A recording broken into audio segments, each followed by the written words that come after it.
চশমা museum, a house of world class, জলট্যাক মোড়, বহরমপুর মডার্ন হোটেলের সামনে। 22শে ডিসেম্বর বেলডাঙ্গায় নতুন রাজনৈতিক দলের আত্মপ্রকাশের ঘোষণা করতে চলেছেন হুমায়ুন কবির। নিজের একটি সোশ্যাল মিডিয়া পেজে বক্তৃতার মধ্য দিয়ে আগামীকালের সূচির ঘোষণা করলেন হুমায়ুন কবির। ভরতপুর বিধানসভার বিধায়ক, গোটা বাংলার জনসাধারণের উদ্দেশ্যে আমার বিশেষ বার্তা যে আগামীকাল ঠিক বেলা 12টায় বেলডাঙ্গার মির্জাপুর খাগড়ুপাড়া মোড়ে একটি বিরাট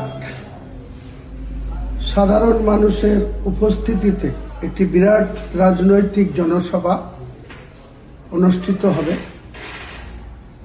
আমার নতুন রাজনৈতিক দলের সূচনা এখান থেকেই ইনশাল্লাহ আগামীকাল ঘোষণা করা হবে।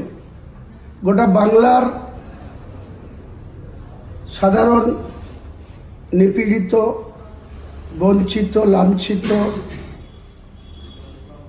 অপমানিত মানুষকে সঙ্গে নিয়ে বাংলার উন্নয়নের জন্য, বাংলার মানুষের ন্যায্য অধিকারকে প্রতিষ্ঠা করার জন্য বাংলার সাধারণ মানুষ দলমত নির্বিশেষে যে যা দলে ইতিপূর্বে যুক্ত আছেন বা হয়ে আছেন, তাদের সকলের প্রতি আমার আবেদন, আগামী দিন যে নতুন দলের সূচনা 22 ডিসেম্বর সোমবার বেলা 12টায় বেলডাঙ্গার মির্জাপুরের খাগড়ুপাড়া মোড়ে 50 বিঘি জায়গার উপরে একটি বিরাট রাজনৈতিক সভা অনুষ্ঠিত হবে।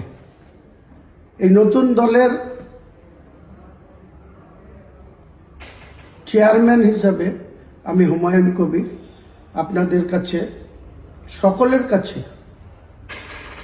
আবেদন রাখছি যে আমার সঙ্গ দেওয়ার জন্য আমাদের কালকের জনসভায় বেলডাঙ্গা তথা গোটা মুর্শিদাবাদের 26টা ব্লক, এছাড়াও মালদা, উত্তর দিনাজপুর, দক্ষিণ দিনাজপুর, কুচবিহার, নদিয়া, 2 বর্ধমান, বীরভূম, হুগলি, হাওড়া,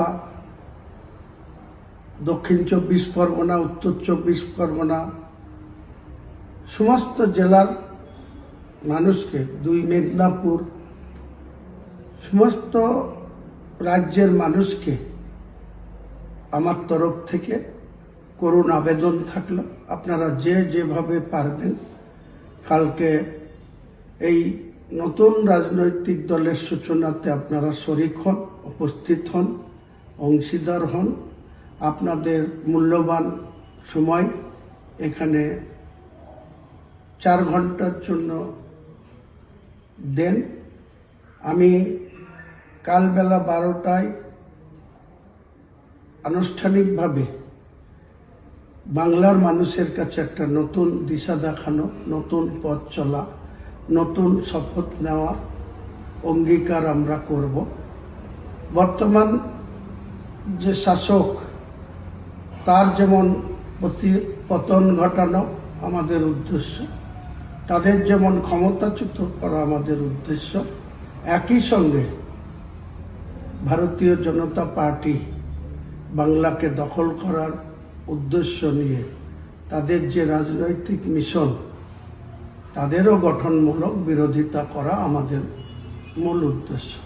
কাজেই আমাদের এই সার্থকতা যাতে আগামী দিনে সাধারণ মানুষের সার্থকতাতে পরিণত হয় বা সাধারণ মানুষ যাতে এতে উপকৃত হয়, তাদের ন্যায্য অধিকার যাতে প্রতিষ্ঠিত হয়, বাংলার উন্নয়ন যাতে দ্রুত গতিতে আগামী দিনে কর্মসংস্থানকে আমরা বেশি বেশি করে গুরুত্ব দেব।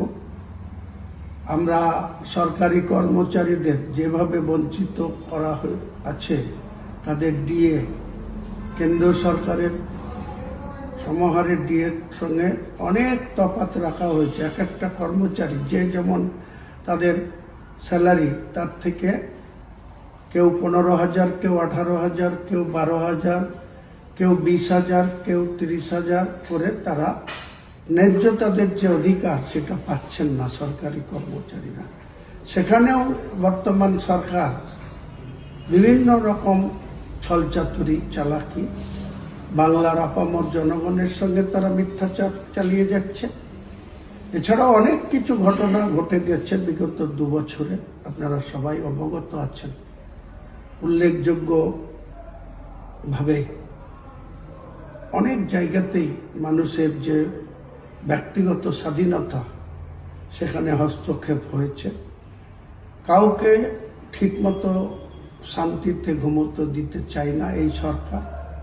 কাজেই মানুষ আগামী দিনে নিজের যে সাংবিধানিক অধিকার সেই অধিকার নিয়ে আমরা কোনো কারোর সঙ্গে কম্প্রোমাইজ করব না। বাংলার সম্প্রীতি বজায় রেখে বাংলার প্রত্যেকটা ধর্মাবলম্বী মানুষকে যথাযোগ্য সম্মান দিয়ে আমাদের নতুন দল আগামীকাল 22 ডিসেম্বর ঠিক বেলা 12টায় আমাদের সভা শুরু হবে। তার আগে বেলা 10টা থেকে 12টার মধ্যে বাংলার বিভিন্ন প্রান্ত থেকে যে সমস্ত মানুষ আসবেন তাদেরকে আমি আগাম শুভেচ্ছা অভিনন্দন জানাচ্ছি। এবং কালকে আসুন আমরা সকলে হাতে হাত রেখে সম্প্রীতিকে অটুট রেখে বাংলার উন্নয়নে ঝাঁপিয়ে পড়ি। নমস্কার। কালকে 22শে ডিসেম্বর সোমবার বেলডাঙ্গার খাগড়ুপাড়া মোড়ে বিশাল জনসভায় দলে দলে যোগ দেন। সকল কাছে আমার বিশেষ আবেদন রইল।